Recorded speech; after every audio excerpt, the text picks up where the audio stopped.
Sometimes we see you. You are deciphering contrast in a magnificent way. We like to put it in this expression. You are using the fertile fields of contrast and you are mining them for nuggets of desire. And when the desire is born within you and you feel the clarity of that desire, we call it a rocket of desire because it is usually a rather brief experience. That rocket of desire bursts forth out of you, but it is fleeting. It is something that was born from the clarity of your moment. You know more clearly what you do want, more clearly than ever when you are in the moment of knowing what you don't want. In other words, that clarity comes forth powerfully within you. But also in that awareness of what you do not want is a vibration that hinders what you do want. And so in that birthing of desire, there is always a pure rocket for a moment and then a sort of muddy mixture of vibration. And the sooner you get out of the muddy mixture into the clarity of what you want, the sooner you align your vibration with your desire, and then law of attraction, the manager of all things, puts you and your desire in the same place. It is a magical, wonderful unfolding. But if you give birth to a rocket of desire and then stand with the dominant thought relative to that subject, being still upon not having that desire, then that dominant thought will hold you, as long as that is the dominant thought, apart from your own desire. Now, when we talk about a dominant thought, we really want to visit this subject fully here today, because many of you have been studying science of deliberate creation with us for a while. And you are understanding our new expression of art of allowing. In other words, you are beginning to get it, that your work is to allow the well-being that is natural unto you. When we talk about dominant thought, we want you to consider that every subject that comes up, your body, your primary relationship or relationships, your relationship with dollars, your financial well-being, your physical health regarding body, your relationship with your government or with your community, every primary subject that is within your view, you hold a dominant vibrational pattern of thought. And whatever that dominant vibrational pattern of thought is what's manifesting all over the place for you. So, for example, let's say that you've been inspired by a new friend that you've met or by some introduction to something in your physical environment, to a keen awareness that you really, really, really want a stronger financial footing. You want more money. You want a better lifestyle. You want more luxury around you, or you want more time freedom that you associate with money. In other words, you want more money. It's clear to you. You want more money. You would tell anyone easily, I want more money. The question that we would put to you is, where is your dominant vibration relative to the subject of allowing money into your experience? In other words, when you think about money, does it feel more like shortage or not enoughness? Here's a better way of putting it. When you think about money, does it feel more like insecurity, or does it feel more like security? Does it feel more like a little fluttering, fearful feeling, or does it feel more like exhilaration? Every one of you, with no exception, can answer that question easily. And as you answer the question, you know whether the dominant vibration within you is about your desire or is about whatever contrasting experience caused you to formulate that desire. In other words, you can tell. Let's take the subject of your primary relationship. Maybe it's a mate, maybe it's a friend, maybe it's a child. When you think about that relationship, does the feeling that overwhelms you feel like fun or like work? Does the feeling that comes over you feel like exhilaration, anticipation, or does it feel like struggle? Does it feel like freedom or does it feel like bondage? When you think about your body and you think about the subject of physical weight, does it feel like fit? Or does it feel like fat?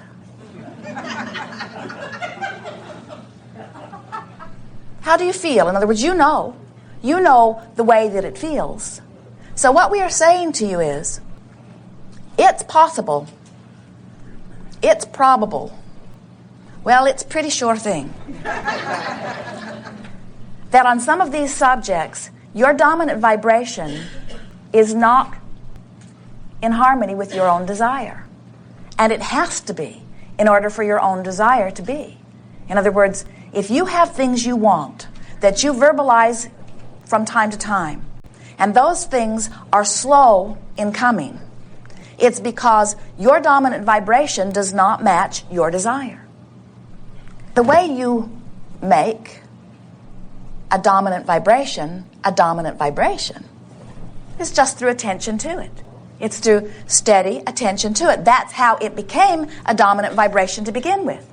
Only most of you, and here's the really good news, most of you established your dominant vibrations over time. They're easy to change with focus. Or you established your dominant vibration with some very impressive happening.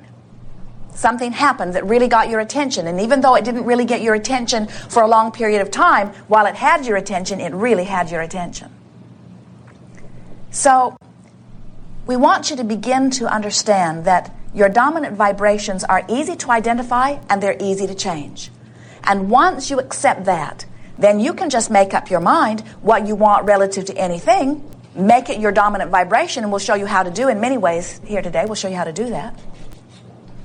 And then you're off and running toward more contrast that gives birth to more desires that probably won't match your dominant vibration in the beginning, but no big deal. You can, with very little effort, far less than you think right now, change your dominant vibration so that it matches your desire. And that is really what deliberate creating is. It's vibrating on purpose. First, you have to be aware of what your vibration is. That's where your emotions come in. And then you have to change the vibration so that it pleases you. And that's where focus or concentration or maybe a little willpower come in. It is not a difficult thing. As Esther gets ready to come to allow Abraham to visit with you through her interpretation, she always sits and quiets her mind. So as Esther sat to meditate, to quiet her mind with the intent of raising vibration, a thought kept coming into her mind. And she would breathe more, try to relax more, focus on the hum in the air conditioner more, try to find a vibration within her own oming. But the thought kept coming back.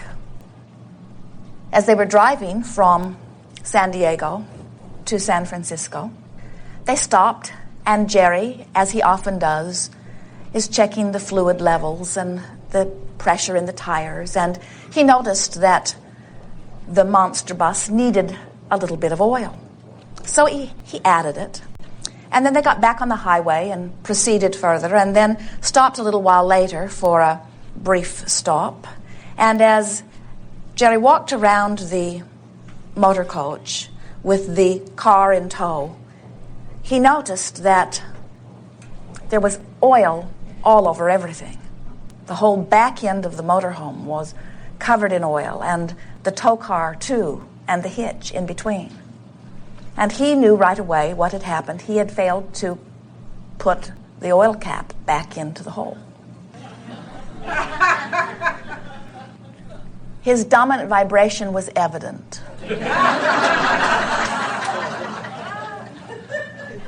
Now, it had started out as Jerry is checking the oil and recognizing that he is wanting to add some. It's an interesting thing because it is always an annoying experience for him, because the hole where the oil goes is in a very awkward position, and it takes a contortionist to reach it at all. And it's in such a small space that no contraption that he's ever purchased, and he has purchased many, work. So he has figured out his own special, unique way of doing it. But in the process, it is always a little bit of an ordeal. Now, there's more to this story. You have to understand that another part of Jerry's dominant vibration is that he likes to be very clean. He has a reputation among those who know him of being the only person that they've ever known who can garden in white clothes and not get dirty. And so now, as he is dealing with this engine and with this oil, he's being very particular about not wanting to get oil on anything. So you can imagine how he felt as he is observing oil on everything. So he comes into Esther and he says, I've left the oil cap off.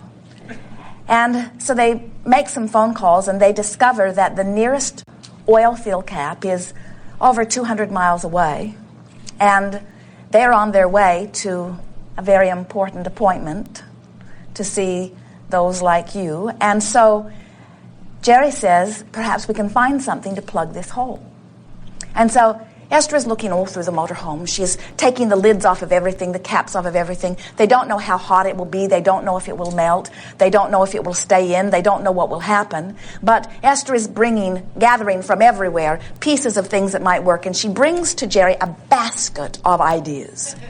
And this one is too big, and this one is too small, and this one will bounce out, and this one will not work, and this one is too long. And then Esther goes back in, and she discovers this little brass coupling that is used to hook two water hoses together, has a very good weight, and looks like it is about the right size. And she takes it to Jerry, and he agrees it is just exactly the right size. And the weight of it will be good, because maybe it will stay in the hole if the roads are not too bouncy and if we drive slowly enough.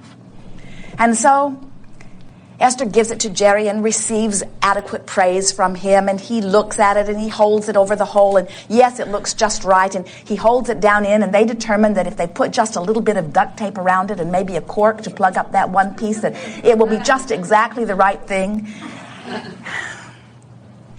And as Jerry is lifting it out of the hole, the brass coupling comes apart. And the smaller part of it fell into. And Esther said to Jerry, your life as you have known it is now over.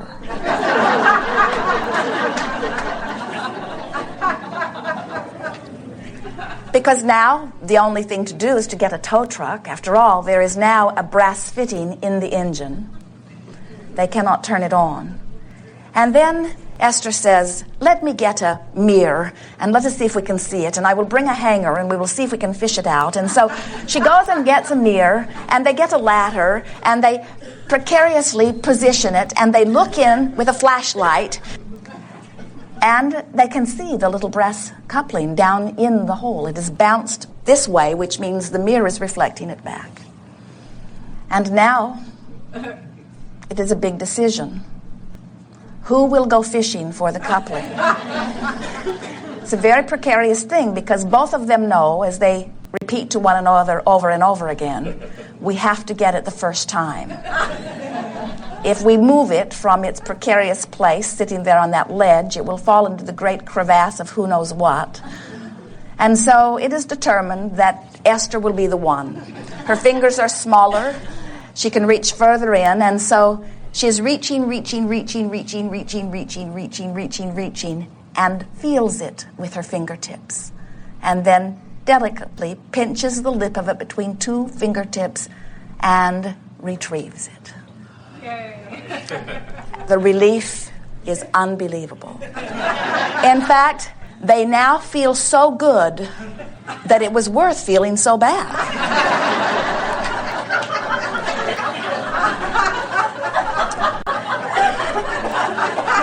The sun is shining again.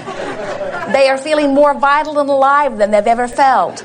They are proud of their ingenuity. And now they wrap the duct tape around it so that it can't come apart, and they put the cork in it. Esther opens 3 bottles of wine to find the right size.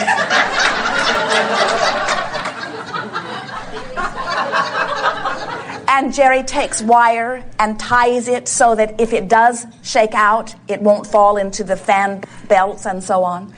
And as they are doing all of this, Esther said, it occurs to me that this is why they call it jerry rigging.